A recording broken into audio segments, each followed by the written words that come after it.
What's good, everybody? It's your boy JD back with another NBA 2K23 build video for you, and today I'm bringing you a version of my 6'9". I made mine at a center position. It's kind of made like a hybrid between a point forward and a back end type build. You can literally play just about any position on the floor. Really good for playing in the park. Can play multiple positions. Really does not have many flaws. Now, I made a couple of tweaks to my build to make it what I think could be one of the most dominant 6'9" type builds in the game. So without further ado, let's get right into it. Like I said, I had made mine at a center, but I found it small forward. It can be a little bit faster, so we're going small forward. I'm going right-handed. Handedness doesn't matter. Jersey number doesn't matter. And like I said, we're going 6'9", 193 pounds, and max wingspan at 7'7". And the reason I went 193 instead of minimum weight to get the little extra speed is by pumping the weight up just one.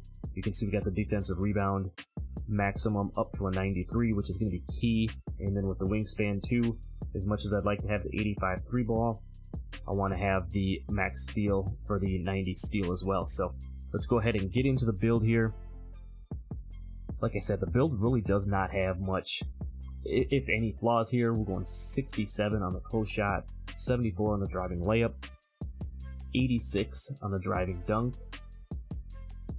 and 51 on the standing dunk, which is going to give you 12 finishing badges. Now, with your +4 that you get from the initial quest, and if you have any additional badges from hitting level 39, you're definitely going to want to put those 4 badges here on finishing so that you have 16 finishing badges, which will give you access to the silver posterizer.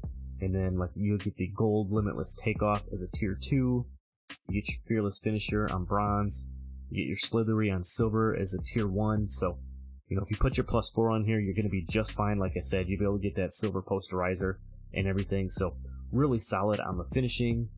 Down to the shooting, we're going 71 on the mid-range, which is more than enough. And then we're going to max out the 3 ball at 82. And I put free throw on mine just because I play a lot of rec. This is, like I said, a really good rec type build. You can play multiple positions with it.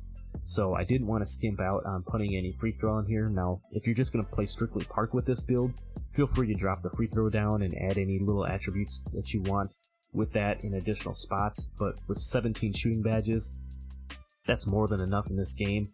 You get the gold claymore as a tier 1, so if you're going to spot up with this build, you know, whether it be corner or whatever, you're going to be okay with it. You're going to get the gold space creator to go along with it, gold green machine, bronze agent 3s. I'd like to have this up a little bit higher, but with bronze, it's plenty enough for a build that's got an 82 3 ball. And then your tier 3s, you have the catch and shoot on gold, which you'll be able to get without having to put any additional badge points. As you can see, that's 7, so with your 10 and the 7, 17 there. You get your limitless range on bronze, and then your deadeye and blinders both on silver. So really good on the shooting. Now down to the playmaking, we did not forget about that either. Like I said, this build well-rounded all the way across the board. Pass accuracy is going to be a 75. Ball handle is going to be an 85. And then the speed with ball is also going to be 75. So you're going to have 19 playmaking badges. You're going to have silver break starter.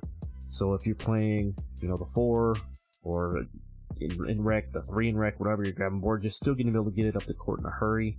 You're going to get hyperdrive on gold. You're going to get dimer on silver.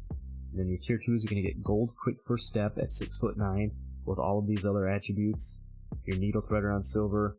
And then you're going to have access to unpluckable on gold, which is nice.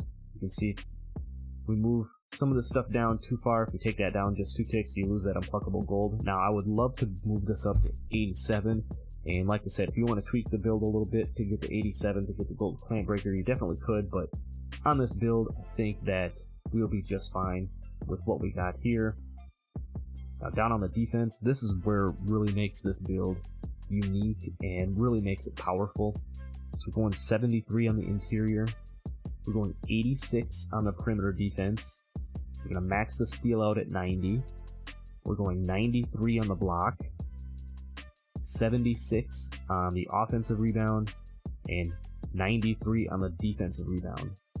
So you're going to have 27 defensive badge points. You're going to be able to get access to silver clamps, gold interceptor, you're going to have gold challenger, you're going to have silver glove on this build, and then you also have your tier 3s, gold anchor and rebound chaser. I mean, you're going to be snagging boards. I definitely have a good luck on this with my build. Like I said, you can play the 3, the 4, the 5, in rec. You can play the 2, kind of, just depending on your setup, how you're playing. In the park, you can play the big man and have a guard playing with you. If you're playing 2s, you could definitely play the 3 or the big man in park. So, like I said, the build definitely will travel across all game modes. Really no flaws here. It'd be a really great 1v1 court type build too, just because of how well rounded it is. And don't worry, I didn't skimp on the physicals either. Going 78 on the speed. Gonna max out the acceleration at 80, so you're definitely gonna be able to move with that 85 ball handle and the 75 speed with ball combined with the 80 acceleration. You will be just fine. The strength we're gonna leave at a 48. The vertical we're gonna put up to 75, so we can match that with the 86 driving dunk, and you're gonna have access to a lot of the contact dunk animations. And then we're gonna put the last bit on stamina here at a 90. So when you look at this build, like I said, from top to bottom, you put your +4 badges on the finishing, and then if you have any extra badge points from hitting level 39, you can put them where you feel fit best. But 12 +4, 16 on the finishing, 17 on the shooting, 19 on the playmaking, and then 27 defensive badge points. Again, really nice, well-rounded build. The build will travel. You will have a lot of fun on it, I promise. For the takeovers, you get a lot of great takeover options. You get both of obviously the sharpshooting badges, so you could put limitless range on there to help out, kind of compensate for that 82 3-ball. If you're going to play a lock type position, like I said, with the 86 perimeter defense, you might be playing like the 3 or something like that, or maybe you're playing the 1 or 2, even the 3 in park. And then you have the rim and the glass takeover too. So if you're playing more of a 4 or 5 or like a big man position in the park, you could definitely take advantage of the big man badges as far as the rim and the takeovers as well. But for this one, I went extreme clamps and limitless range. Is the build complete? Yes, it is. And we get some really nice comparisons on this build too. Got Gerald Wallace, Jason Tatum, Jimmy Butler. I mean, can't really go wrong there.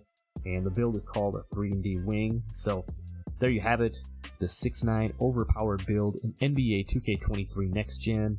Appreciate you for sticking around this long. Drop a like on the video, subscribe if you're new, go check out some of the other content on the channel, and I'll see you in the next one. I'm out. Peace.